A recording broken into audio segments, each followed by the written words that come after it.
Good afternoon, everyone. If you haven't already, can you silence your phone or put it on vibrate or something? We've had a few interruptions, and I'm saying that to remind myself because I don't think I've silenced mine back there, so I'm going to go do that as soon as I get done here.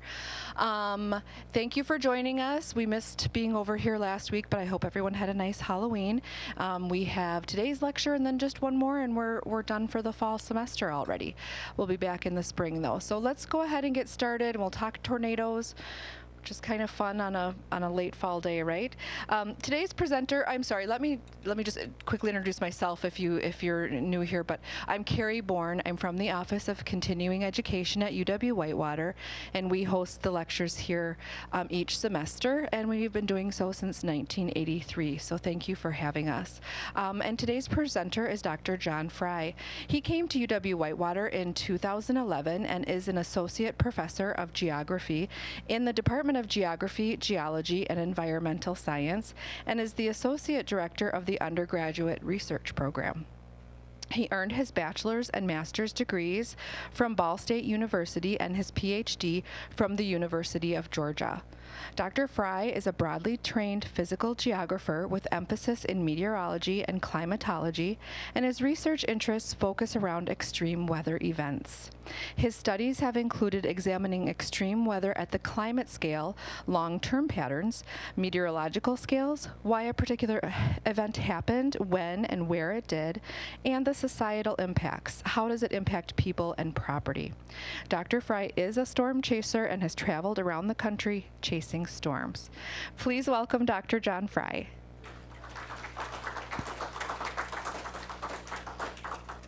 Thank you very much. Can you guys hear me okay?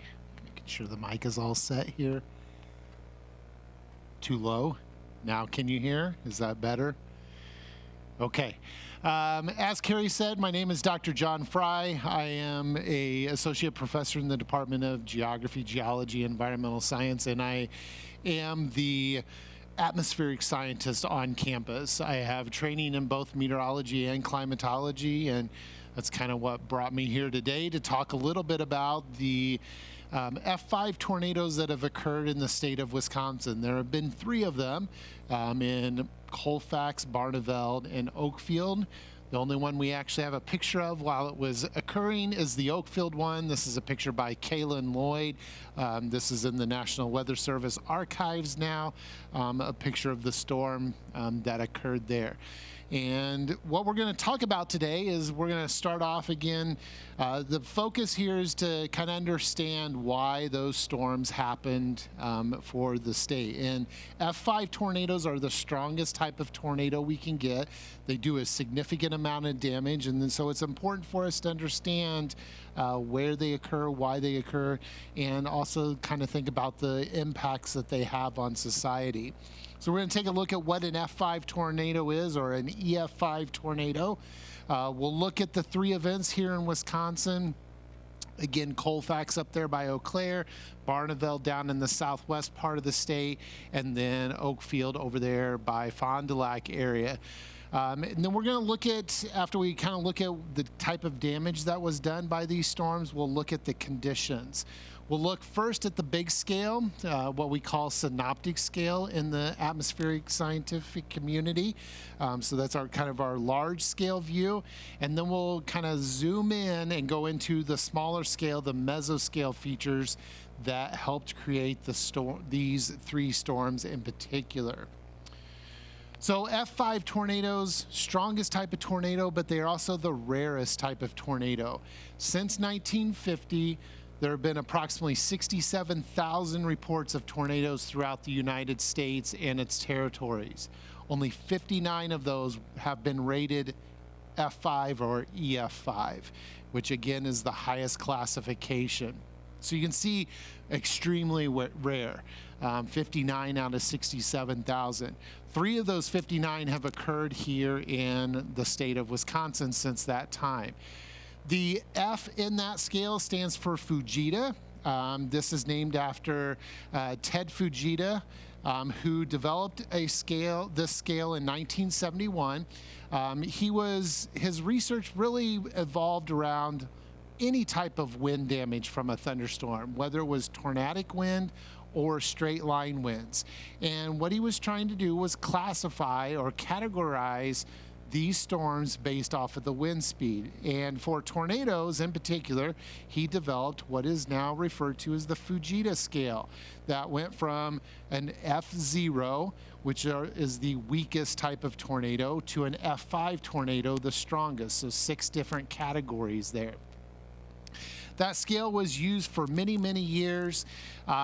In 2007, we started using the EF scale. The E just stands for Enhanced Fujita. So we wanted to kind of keep the legacy of Dr. Fujita in mind, but we had a lot more research. Again, he published this work first back in 1971, so we had 30 plus more years of data to kind of analyze and understand these storms more.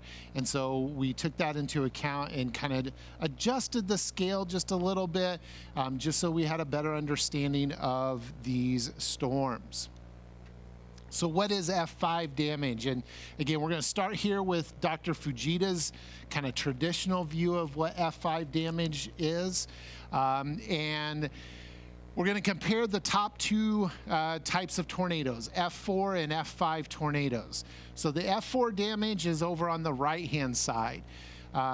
Both of these types of tornadoes are considered devastating tornadoes. They will completely knock down structures, especially single-family homes, which is what you see here in these pictures from the National Weather Service archives. F4 damage, very indicative of that is the debris or the house is knocked over, but all the debris remains right there where the house once stood.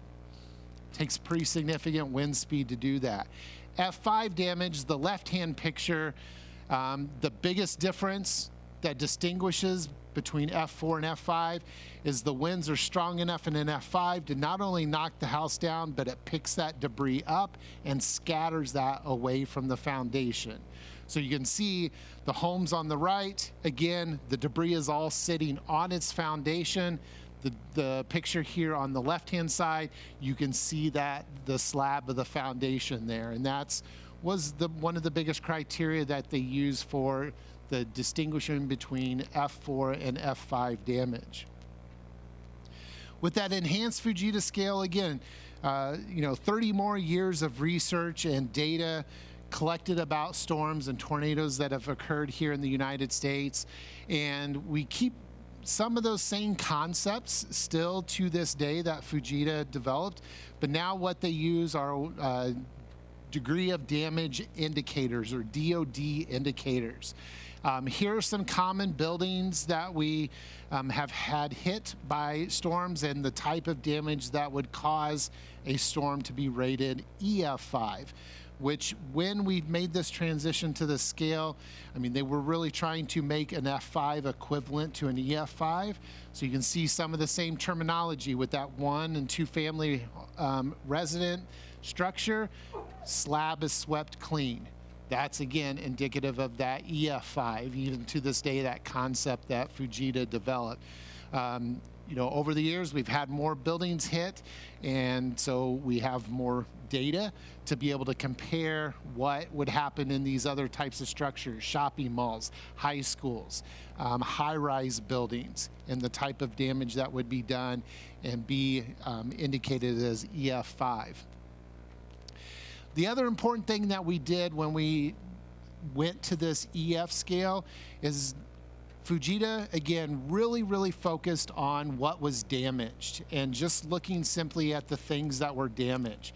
What we do nowadays when we go out and after the tornado happens, we send a survey team out.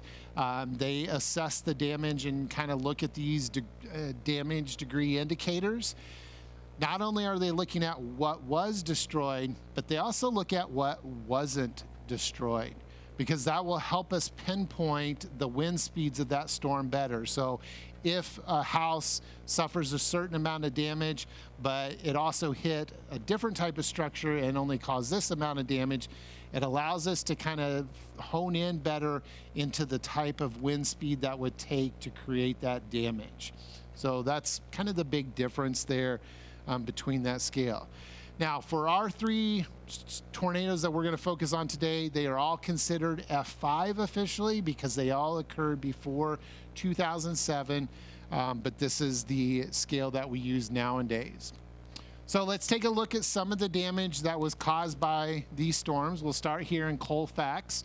The Colfax tornado happened on the 4th of June, 1958. The storm initiated right around 5:30 p.m., 4 miles southwest of Woodville. The tornado then moved on and hit the north side of Menominee, and then took a kind of northeasterly curve, as they describe, and hit the south and east side of the town of Colfax.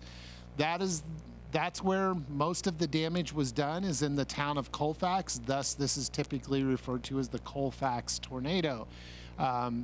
In this storm, there were 20 fatalities. I believe 19 of those were in Colfax itself, and 110 injuries, and 100 of those injuries occurred in the town of Colfax. So again, it was the town that was most heavily impacted. It was part of a smaller tornado outbreak. There were actually 6 total tornadoes that day in eastern Minnesota and western Wisconsin. So it was part of a smaller outbreak. And the picture that you see here, this was a picture that was published in the La Crosse newspaper. And this is a automobile that's wrapped around bridge trusses. So this is the type of damage that was done. This is probably the most significant damage. There's not a lot of pictures of this event that are out there. There were only like 4 or 5 to choose from, and this is kind of the most severe type of damage that I could see from any of those pictures. And again, that is a car, and those are bridge trusses, so the car was picked up and kind of wrapped around that structure. We go about 26 years later, almost to the day, and the 7th of June, 1984, was when the town of Barneveld was hit. This was a nighttime event. This tornado initiated around 11:30 p.m. And again, we refer to this as the Barneveld tornado because this is where the most significant damage actually started to the southwest of Barneveld, then struck Barneveld, and then moved on to the northeast. I'll show you a map of that here in a second. 90% of the town of Barneveld was impacted. 90% of the buildings suffered some type of damage to them. Most of them were completely destroyed, as we typically see, and in EF5 damage, and that's a picture of some of the damage that was caused. This is from the National Weather Service archives, and this is actually a collection we have here at UW-Whitewater archives in the library. This storm produced 9 fatalities, all in Barneveld, 200 injuries, again, all in Barneveld. And this was part of a little bit bigger outbreak than the Colfax one. There were 26 tornadoes on this day, and it actually started on the 7th of June, extended into the early morning hours of the 8th of June, and it impacted the states of Iowa, Kansas, Missouri, Minnesota, Nebraska, and Wisconsin. So here's that map. Kind of the bigger map here is a zoomed in of Madison area. So Madison's right here, and you can see there are quite a few tornadoes. Belmont, DeForest, Arlington, Markesan, Beaver Dam, Columbus all had tornadoes that day. These were all rated F1 to F3. The strongest of the day and the longest track of the day was the F5 tornado that did form just to the southwest of Barneveld, moved through Barneveld, and then up into the northeast of that area. The inset map right here shows the damage in the town of Barneveld. Only the very southern part of the city and the northern part of the city up here were spared from the damage. Again, 90% of the town suffered some kind of damage to their home. Businesses there were damaged or destroyed as well. This map is actually from the University of Chicago archives. This is a map from Dr. Fujita's research group.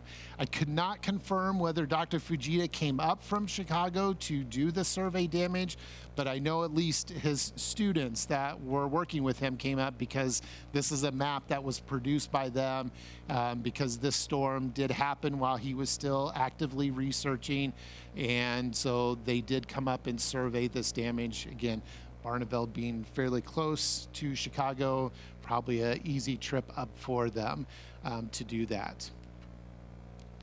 Barneveld was also one of the first storms where we actually did an extensive study on the debris from the storm as well. And this was done by a group out of University of Wisconsin, out of Madison. And what they did is they traced or tracked where debris from the storm went. In the darkest color is the heaviest debris.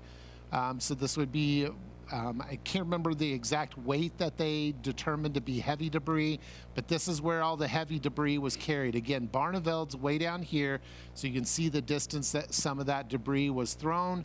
Then they have lightweight debris, and then paper debris, and you can see there was some paper debris found all the way up by Green Bay area. So this was one of the first studies in which we looked at and examined how far debris gets thrown or carried by a storm that produces an F5 tornado. This is very commonplace today. You know, whenever there's large tornado outbreaks in the United States today, you know, there's Facebook page groups that get started.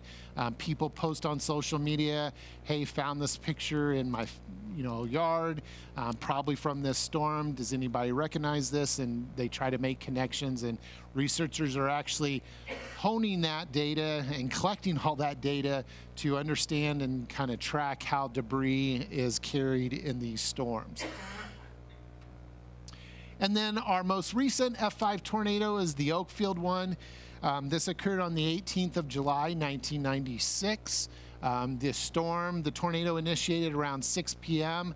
It started right outside the town of Oakfield, did most of the damage in Oakfield, and then moved on into the Marblehead area as well. With this storm, we had 0 fatalities and only 12 injuries. And again, it was part of an outbreak of tornadoes across the state of Wisconsin that day, in that there were 12 total tornadoes, including the Oakfield one. And here you can see an aerial shot of some damage. Again, you can see the debris that's carried and some slabs that are cleared up in kind of the northern part of this. So you've got again, that clearing of the foundation or the slab, indicating that F5 damage from those storms. So now that we've looked at some of the impacts and the traits of these 3 individual storms, what we're going to do is take a look at the conditions that led to them. Again, we're going to start with those kind of large scale, synoptic scale conditions. This graphic you see on the left-hand side, this is adapted from some research done by Barnes and Newton and Doswell, some of our leading experts in thunderstorm conditions and ingredients, especially those that lend themselves to producing tornadoes. Most of their research occurred out in the Great Plains, but we can really apply this to anywhere, because when we get F4, F5 tornadoes, these large-scale, high-end tornadoes, we've got these same conditions, no matter if it happens out in Oklahoma and Texas and Kansas, that traditional tornado alley we think of, but also in other states like Alabama, Mississippi, and Wisconsin, like we have here. So the kind of main ingredients that we need here. First, we need some heat and moisture in the low levels. So thunderstorms are born out of or created by an extensive amount of heat and extensive amount of moisture. Now, where that comes from, if we start at the surface, we're looking for low pressure systems indicated by L's. If you've watched the TV news, they talk about, the movement of these low pressure systems all the time. And in particular, we want to be in what we call the warm sector, which is the area between the cold front and the warm front. So this area of the storm right here. So back on this side is cold air, and up here is cold air as well. but this is the area where we get that heat and that moisture. So that's the area where we're going to kind of focus on. In this hatched area is where we typically see thunderstorms develop. Aiding in that low-level moisture is the low-level jet, which is this red arrow right here. This occurs about 1.5 kilometers off the surface. So not only do we need that warm, moist air here at the ground, but we actually want that warm, moist air at a large depth. Usually up to about 1.5 kilometers, 2 kilometers. We need a lot of heat and moisture in that entire part of the atmosphere in order to help thunderstorms develop. Once we get above the kind of 2 kilometer mark, what we're going to start looking for is if we have cool and dry air. What that's going to help with is that's going to create what we call buoyancy to the atmosphere, which you can see listed here on the third ingredient. For buoyancy and for this principle of buoyancy, think of a hot air balloon. Hot air balloon goes up because we heat the air inside the balloon. That makes that balloon less dense, and things that are less dense want to float upward in our atmosphere. And so if we have all that heat and moisture down here at the ground, and then we put a bunch of cold, dry air above the top of it, that air is naturally going to want to rise upward, again, creating a buoyant atmosphere. We also want some areas of lift.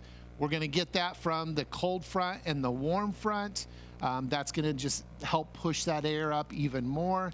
We're also going to get that when we have a trough in the polar front jet, which is the blue arrow, which is helping supply that cold air. But also when we have this trough, and to the east of the trough, this area produces rising air as well.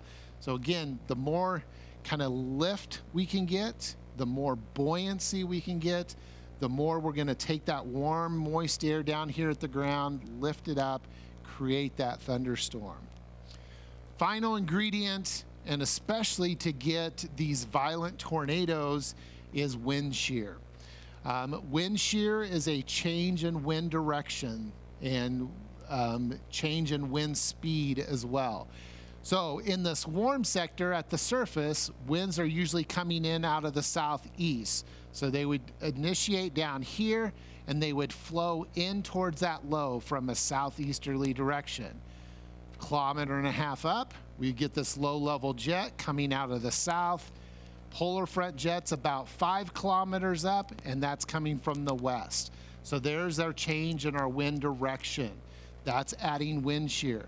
If the wind speed also increases, so we have slow winds at the surface, a little bit faster winds in that low-level jet, and even faster winds with the polar front jet, that's going to create that speed shear, which again is going to enhance our chance for storms. Now, the one thing that Barnes and Newton Doswell identified as being important is the subtropical jet, this pink dash line. We don't get that around here. Subtropical jet, that influences the southern part of the United States. It rarely moves up into this area, so we don't have to worry about that. So that's really the only ingredient we're missing. And again, most of their research happened down in Texas, Oklahoma, where they do get influenced by that. Here, we don't have to worry about that. But we can get all these other ingredients that we need to produce the severe weather. So what happened on our 3 days? First, let's go back to Colfax. So what we're looking at is what is referred to as a daily weather map. This is, for this one, this was produced by the Weather Bureau, which now is called the National Weather Service. This is the map from the 4th of June, 1958 at 1 a.m. So this is about 17 hours before the tornado formed. And we've got a low pressure, so we've got and this is a surface map, so we've got that low pressure. We've got a cold front and a warm front that is located here. And that is right along the South Dakota-Nebraska line. Wisconsin's right up there. So we have a low pressure that's kind of off to our west. And what we can then diagnose is look at our 500 millibar map. This is the map that shows us our polar front jet. Not only is that polar front jet important to creating that cold air and that trough that produces some rising motion, but these are the winds that are going to steer the storm or tell the storm where to go. And if we look at the winds along the border of Nebraska and South Dakota, they're coming from that area right up into the northern part of the state, the northwest part of the state. So that low that starts right here in South Dakota, Nebraska area is going to come right through central Minnesota, right up into the northwestern part of the state, bringing that cold front, bringing that warm front with it. So we have the synoptic conditions that were prevalent. If we look at 7 hours after, and that's one of the issues with the daily weather map, it's only issued once a day. So we're looking 17 hours before, now we're 7 hours after, and we can see that that low went from South Dakota, Nebraska, up into the Great Lakes region. There's the cold front, there's the warm front. So kind of using some interpolation, we can see that we were in that warm sector. We had those upper level conditions that are conducive for severe weather as well. So we had a pattern that was going to be conducive for severe weather that day across the state of Wisconsin. Same thing if we go to Barneveld. Again, daily weather map.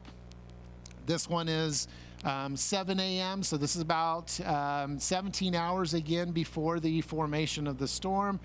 We've got a cyclone, a low pressure system that's kind of dying off to the north of us, and then we've got another one that is developing down here, again, right in the Nebraska, but this time southern Nebraska region. And this is the low that's going to track through our area and produce the Barneveld storm. And again, we can look at the 500 millibar map. So anything that develops in southwest Nebraska is going to move right up into the northwestern part of Wisconsin. So that low is going to move right through our area. Again, if we go 24 hours later on the 8th of June, this is about 7 hours post-event. We do have that low. There's the cold front, there's the warm front. So again, backtrack, interpolate where the storm would be. We would have been in that warm sector.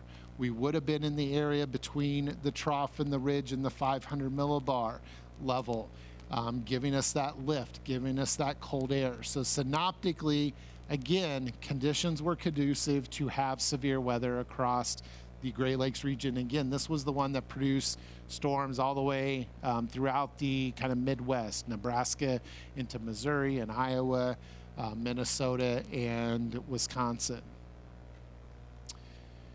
And Oakfield, again, going to sound like a broken record here, but it's kind of the same story. This time our low is a little bit closer. This is about 12 hours before the event. We have a warm front here that stretches over the state. And then instead of a cold front, we've got a trough of low pressure. This will later develop into a cold front. This is taken at 7 o'clock Eastern, that's 6 a.m. Central Time. Temperatures across the state of Wisconsin, 6 o'clock in the morning, 70 degrees with a 70-degree dew point. That is some hot and very moist air. There was a lot of heat and moisture on this day. This would be Quad Cities area right here. Temperature, again, 6 o'clock in the morning, 79-degree temperature, 72-degree dew point temperature. That's really hot and really moist air. Lots of fuel for that storm to start. The low here, again, here's our trough. Here's our ridge over here, and that storm is just going to skirt kind of right across the Great Lakes region, kind of west to east, and that's what we see. By the next day, the low is way over here in the eastern Great Lakes, but we've got those cold fronts that pass through, again, providing that extra lift to all that heat and moisture that was already built up early in the day and ended up producing those thunderstorms. So if we kind of review, from a synoptic scale, from a large scale standpoint, we had kind of the ingredients for some severe weather, for thunderstorms on that day. We had the mid-latitude cyclone in the fronts. You know, we were in the warm sector. We had a cold front and some warm fronts moving through, adding some lift. We had that warm, moist air at the surface. We had the cold, dry air up above that. The air was very buoyant. We had some lift, the polar front jet. We had some wind shear present. But if we think about it, these mid-latitude cyclones are pretty big. They can take up a large area. This, in all three of our cases, if we kind of look at the size of that could cover the entire state of Wisconsin as these storm systems are moving through. So why in particular was it Colfax? Why was it Barneveld? Why was it Oakfield? For that, we have to kind of go small scale and look at some small scale features to find out why. Colfax, we don't know. Weather data back in the 50s isn't what it was not what it's like today. Today we can look up weather data for lots of places all over the country. Back in the 50s, there weren't very many stations recording data. This was also pre-satellite era. We don't have satellite imagery of this storm. That didn't start until 1969. Radar was in its infancy to where, when we see severe weather nowadays, the TV meteorologist gets on and he shows the radar image and we can track and see the storm coming. We did not have that back in 1958. We don't have a lot of data. So it's hard to do a mesoscale analysis of why Colfax happened. Now, we can make some speculations, and I'll kind of do that at the end of the session here. But to really get into the nitty-gritty and understand the mesoscale of why Colfax happened and why Colfax was the town where this tornado happened, we just don't have enough data for us to analyze. But when we move to Barneveld, we can. Now in the mid-80s, we've got more information. We've got satellite imagery, as you see here. And we've got a lot more weather observations that were being taken at that time. There are three mesoscale things going on. Me and one of my former students, Andrew Courtney, have examined this storm. We did a presentation on this a few years ago up in a conference in Madison on severe weather, kind of celebrating the history of this storm. And there are three things that we kind of found as we went back and investigated this storm. Those three things were a small scale, mesoscale cold pool, some gravity waves, and the topography playing a role. So let's talk about that cold pool first. So this is a satellite image from early in the day. Again, Barneveld happened at 11:30 at night. And what we can see is the south and really the southern part of the state is covered in cloud cover. This cloud cover stayed in place all day. Barneveld was kind of right on the fringes of that, the northern fringe of that. There was a 4-degree temperature difference between being not under that cloud cover and being under the cloud cover.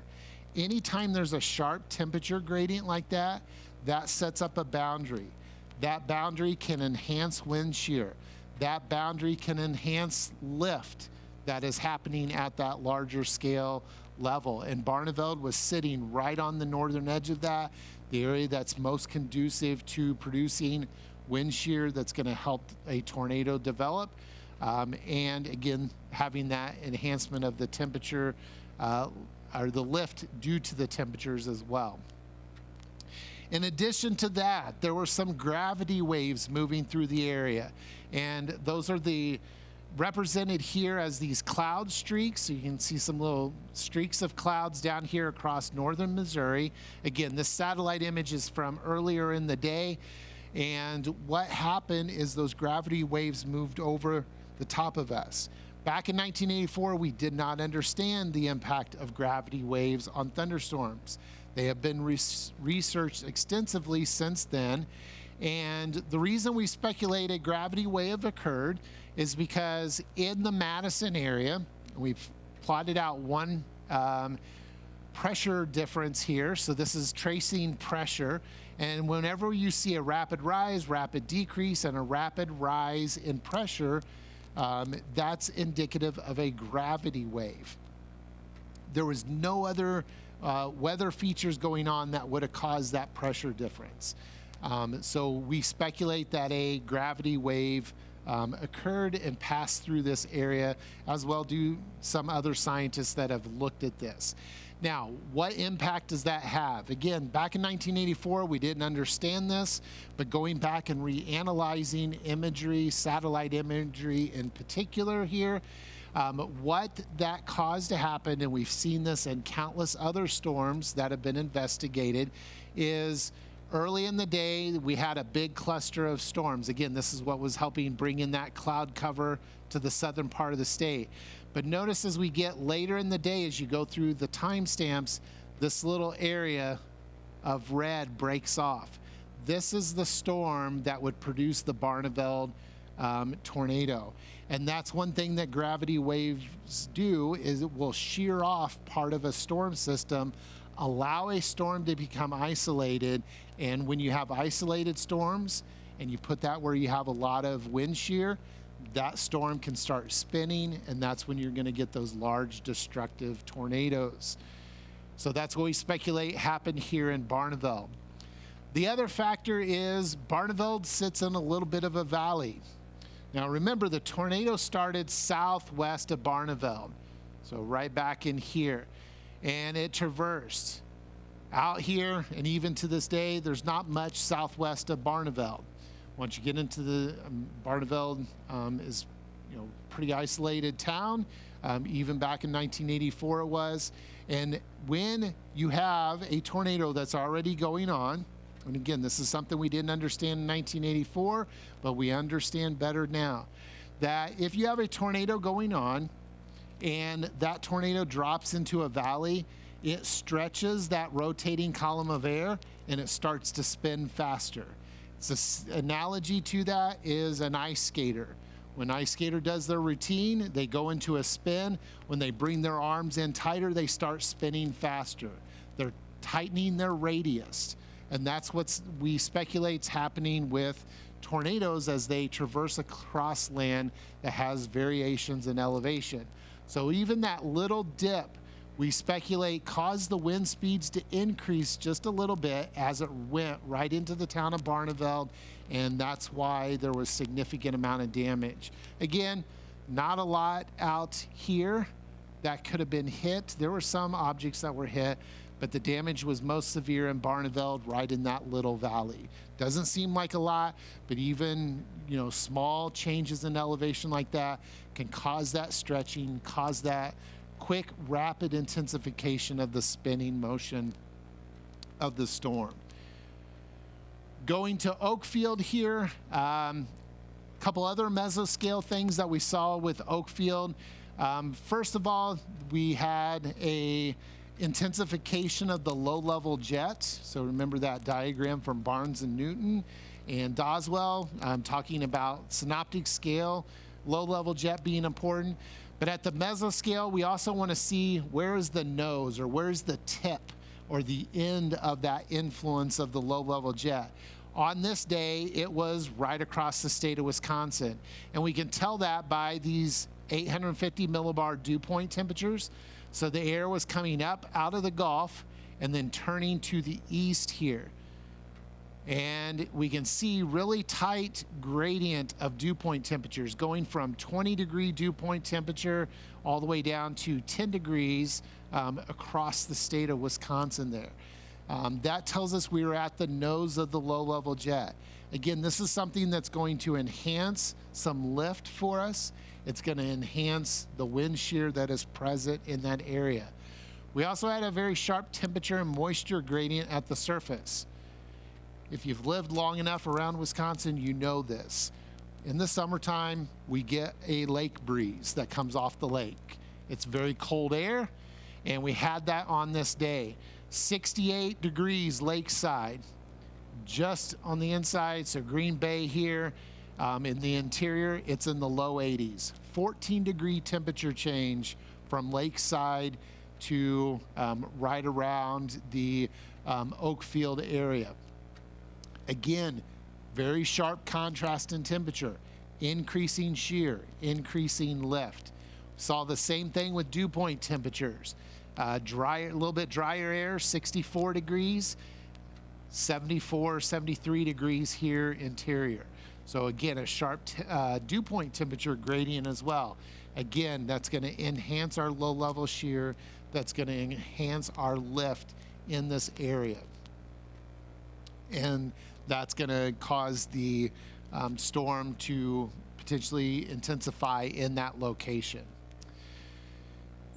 Now, the other thing we had in 1996 is we have had better technology in terms of radar, and we can confirm this storm or this tornado was produced by a supercell thunderstorm.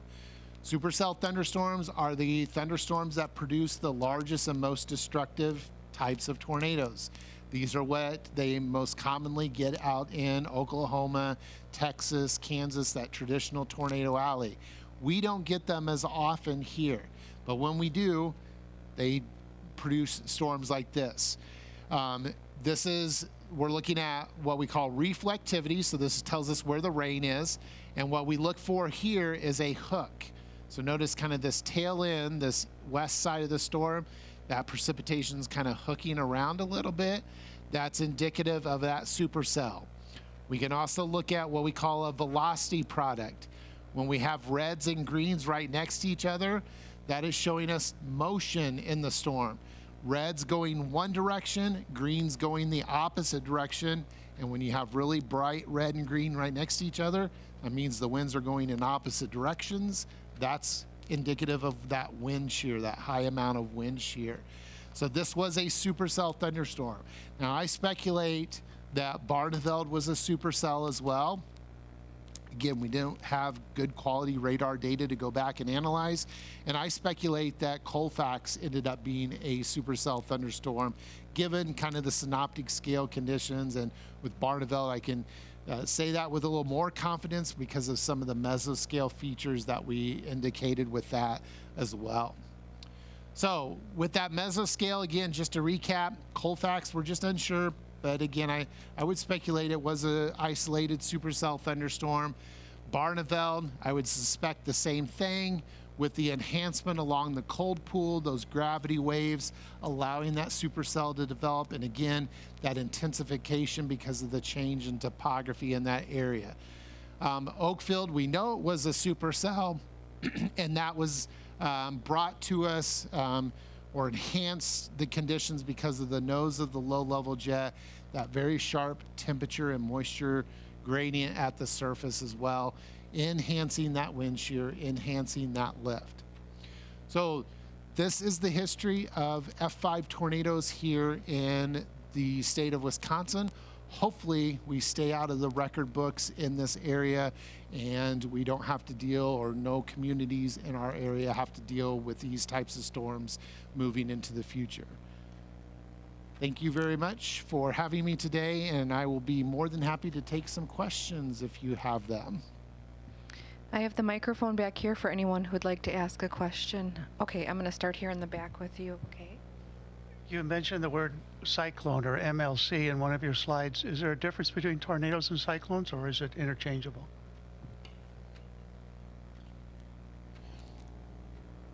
A tornado is a cyclone. It's at a smaller scale. Mid-latitude cyclone is those large-scale, low-pressure systems. So we get mid-latitude cyclones all the time, or they're the MLCs.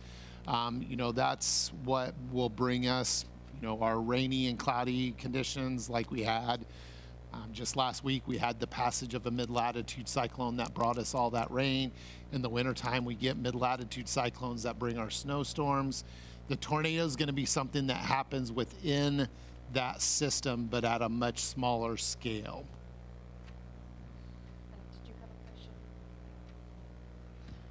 Do we have the same type of tornadoes and storms in the southern hemisphere that we have here? Tornadoes, in terms of tornadoes, Tornadoes have happened on every continent except Antarctica. But that being said, 3 out of every 4 tornadoes that happen worldwide happen right here in the central U.S. So we have 75% of the world's tornadoes right here in our country. And that's because we have this perfect, the kind of perfect geographic setup to develop those mid-latitude cyclones and those synoptic scale ingredients with the Rocky Mountains to the west, the Appalachian Mountains that funnels the warm, moist air from the Gulf, the cold, dry air down from Canada. Those air masses mixing together is what helps, as we've seen here, develop those synoptic scale conditions. But they do have tornadoes and they do have thunderstorms all around the world.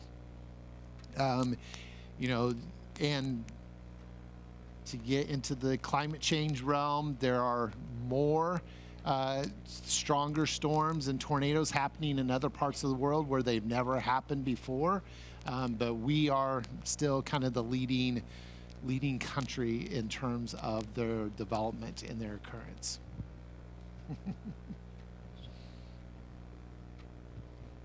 What happened that day? Which day? Whatever day you're talking about. I mean, we were here. On Colfax, again, we don't have a lot of data to kind of back up exactly what happened. You know, when you have an F5 tornado move through your community, I mean, it's going to cause a lot of destruction. You know, you saw the pictures from Barneveld. I mean, you saw damaged pictures from all 3 events. You know, those events are going to cause a lot of destruction. People are going to be homeless. You know, obviously we have good relief effort in this country where we can come in and we provide relief to those people. We can house them in other communities. I know in particular in Barneveld, they had to rely because, and I know Carrie knows a little bit about this storm, they had to rely on surrounding communities. Because a lot of their infrastructure in their town was completely destroyed. I mean, 90% of the town was damaged or destroyed.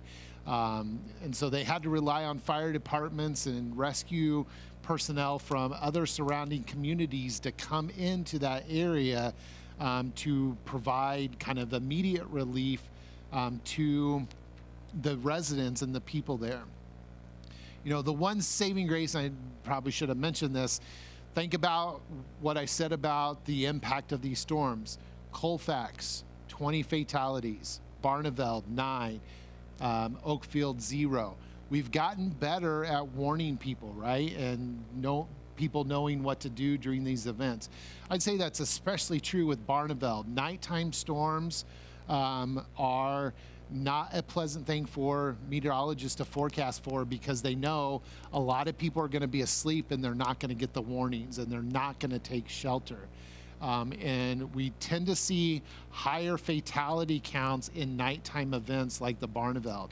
To only have 9 in Barneveld, I think that is a miraculous number to see from that event. To see even 0 in Colfax with the amount of damage that was done. I think that's tremendous, and that shows the improvements we've made in educating the public and warning the public to these types of events. I was wondering about the warnings that we get. What are the criteria for the weather people to set up a warning? And also, how about a hurricane over the ocean? Do they have the same meteorological conditions except on a larger scale? So let's do the warning question first.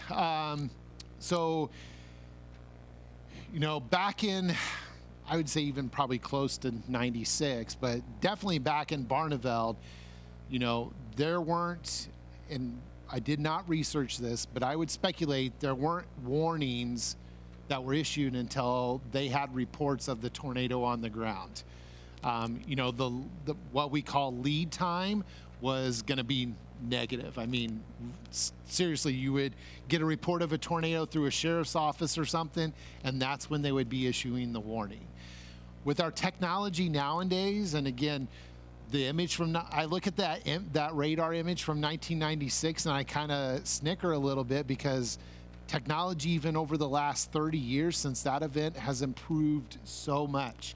We can now detect the circulations in clouds at such a fine detail, and that's nowadays what they tend to issue the warnings for.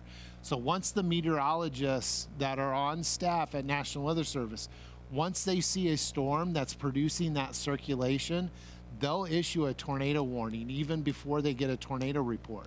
Now, the problem with that is a lot of times tornadoes don't happen because just because the storm is circulating doesn't mean that circulation ends up reaching down to the ground. So there's a lot of what we call cry wolf syndrome that, yeah, with the lack of, and so then people don't start listening to warnings because they're like, well, it didn't happen last time, it's not going to happen this time. So it's a problem we have to deal with, but we do it because that's the technology that we have, and we're able to produce that. Our lead time on tornadoes nowadays are 10 minutes average across the country. I don't know what it is in particular here in Wisconsin because they tend not to kind of narrow down to particular areas, but the nationwide average lead time on a tornado nowadays is about 10 minutes. That's a lot of time to be able to take shelter. Second question, hurricanes. Hurricanes are a little bit different. They are large cyclone systems. So here in the across the country, we get our mid-latitude cyclones. Tropical areas get tropical cyclones. Still low pressure systems, still large. The big difference that I can kind of pinpoint is we need the warm and cold air to create the mid-latitude cyclone and create the thunderstorms. In the tropical regions, hurricanes, tropical cyclones, they're created by a just large area of warm air. So it's really built off of that heat and that moisture only in the tropical area. And they're typically referred to as thermal lows because they need that excessive amount of heat. And that's what gets them started. And then as the air starts to rise, because it's really, really warm at the surface, that creates low pressure, and that's what's going to help start that spin with that storm. And because the tropics are very, very warm, that air gets going up really quick, and that's what causes them to spin really fast and create these large destructive storms. We're going to go here in the back and then in the front. I remember the Barneveld one. We were living in Fillmore at the time, and we had trash from it in our backyard. So that was amazing. We knew how awful that was. I don't remember. Far enough, huh? Yeah, I know. I mean, as I showed with the one study, I mean, they tracked some of those damage to see where the debris went from that storm. And again, there was some paper debris found up all the way up by Green Bay area. So, I mean, once these storms knock things down, that debris gets carried up into the cloud, and as it's moving along, it's going to carry it, and eventually it's going to fall out of the cloud itself. I believe she said you were once a storm chaser. What exactly do you look for when you do that? I'll correct the question, and I'm not once a storm chaser. I am a storm chaser. I still actively chase around here. I lead a class at the university where I take students out. Carrie has helped coordinate that class a couple times for me, where students sign up. We learn about severe weather. We look at things like the synoptic scale conditions. We analyze maps for mesoscale conditions, and we pick what we refer to as our target area for the day, and we drive to that area and we wait for storms to develop. We adjust along the way because the atmosphere is very fickle. It changes very quickly on us. And we get, we try to be at the locations to see storms. And, it's as I tell the students, it's not about seeing a tornado. It's about seeing Mother Nature at work, because just watching a thunderstorm develop from a small little poofy, white cumulus cloud that looks like it's not going to do anything, and watching that thing turn into a huge storm is like, to me, there's no experience like it. I'm sure some people would disagree with that, but for me, that's like watching that develop. And in particular nowadays, watching the students react to watching that develop is what gives me great joy. That's my joy in life right now, is taking students out and letting them witness, because I can talk about it and I can show pictures and we can talk about these conditions in a classroom, but to get them outside and they've forecasted and they've picked this area and we get to that area and we watch it develop right in front of us, that is just watching the joy on their face and their excitement from, analyzing it right and getting the conditions right and understanding what it took to get there. That's pretty cool to me, and that's what I like. Yeah. What's that? Some of that look on their face fright.